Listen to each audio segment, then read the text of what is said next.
Banana, à Banana, j'ai vécu longtemps, comme j'ai vécu longtemps à Banana. En tant que marin, navigant, un chercheur, un intellectuel, où je suis arrivé d'atteindre le but où je vais certainement vous signifier. C'est moi l'historien de l'embouchure du fleuve Congo. Votre historien du pays à l'embouchure du fleuve Congo, c'est bien moi. Alors nous sommes ici à la pointe de Banana. C'est ça la pointe de Banana. La pointe de Banana. Ça c'est la carte. Ça c'est la pointe de Banana. Le lieu où nous sommes. Banane, vous voyez, a la forme d'un presqu'île. Le presqu'île, c'est quoi? C'est une partie de la terre qui est un peu avancée vers les eaux. C'est ça le presqu'île de Banane. Notre presqu'île de Banane. Et nous sommes ici à la pointe. Pourquoi la pointe? Parce qu'on venait dans le gros et nous sommes dans la pointille. C'est ça la pointe de Banane.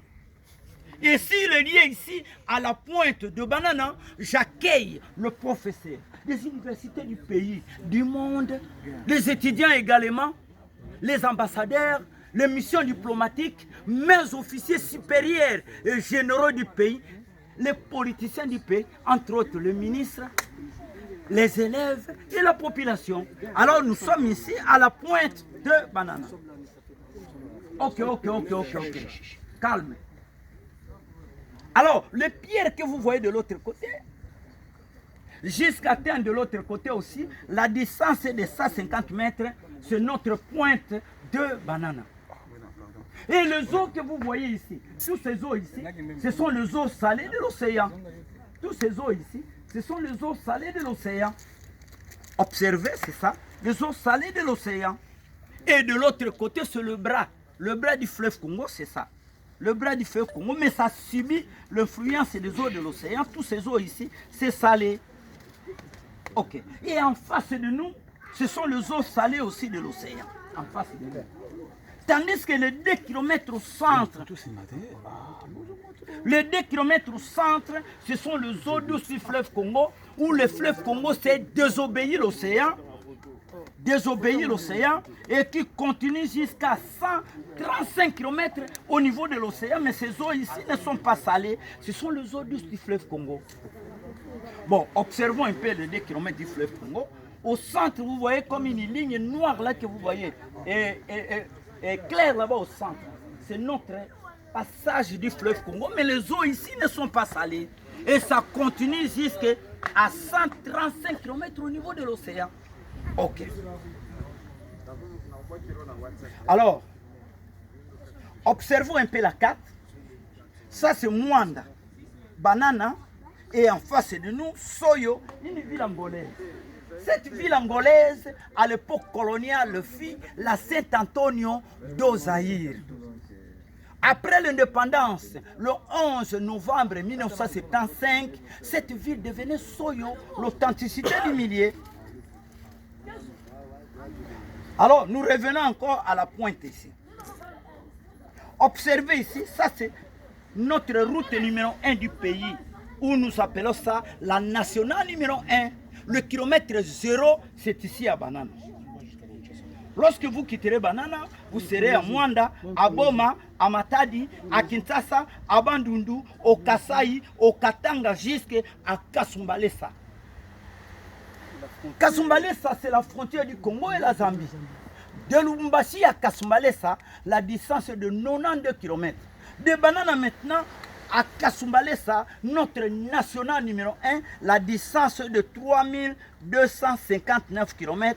Banana, Kasumbalesa. Nous revenons encore à la pointe de Banana ici. De Banana à Soyo, la distance c'est 8 km. Avec le 8 km, les eaux se sont subdivisées en 3 parties. Le 3 km vers Soyo, ce sont les eaux salées de l'océan. Le 3 km vers Banana, ce sont les eaux salées de l'océan. Tandis que les 2 km au centre, ce sont les eaux douces du fleuve Congo, non salées, continuent à couler jusqu'à 135 km au niveau de l'océan. Mais ces eaux ici ne sont pas salées. Incroyable. Bon, on va y revenir. Observez d'abord la côte. Notre pays a que 37 km de notre côte océanique. C'est-à-dire, ça c'est Kabinda, ça c'est Mwanda. La frontière entre Kabinda et Mwanda, c'est Tiende Ambanda, c'est pour nous. Siamfumu, Mwanda village, Mwandaville et Banana, nous avons que 37 km de notre côte océanique. Et au sein de notre côte océanique ici, nous n'avons pas une période de l'inondation parce qu'il pleut beaucoup ou de la sécheresse parce qu'il ne pleut pas. Nous, on ne bénéficie pas de cette responsabilité dans notre côte ici. Même une pluie diluvienne qui a été observée à Mwanda, l'impact ici n'ayant. Mais ce que nous observons chaque jour ici, c'est le problème de marée. La marée, c'est quoi? Ce sont les eaux de l'océan qui se constituent sous forme de tourbillons et quittent l'océan, inondent notre milieu ici pendant 6 heures du temps. Nous disons ça, la marée haute. Et les 6 heures du temps plus tard, le même eau qui était rendu dans nos bras va quitter nos bras pour regagner l'océan. Ça, c'est la marée basse. À la marée haute, là où vous voyez les ordures ici, c'est là où était la marée haute. Et c'est maintenant la marée basse où nous allons observer une plage de plus ou moins 30 mètres. Et chaque jour, pareillement, la marée haute, 6 heures du temps, la marée basse, 6 heures du temps. Et durant toute une journée, nous avons 4 fois le mouvement de marée. La marée haute, 6 heures. La marée basse, 6 heures, 12 heures. La marée haute, 6 heures, 18 heures. La marée basse, 6 heures, 24 heures. C'est-à-dire 6 heures, 12 heures, 18 heures, 24 heures. Et chaque jour, il y a aussi un décalage. Si aujourd'hui, la marée haute était à 8 heures, le demain serait 9 heures. Le lendemain, 10 heures, 11 heures. Pourquoi ce décalage d'une heure du temps lorsque les eaux en provenance de l'océan inondent notre milieu ici pendant 6 heures du temps? Avant de débuter la marée basse, il ferait encore 15 minutes de repos.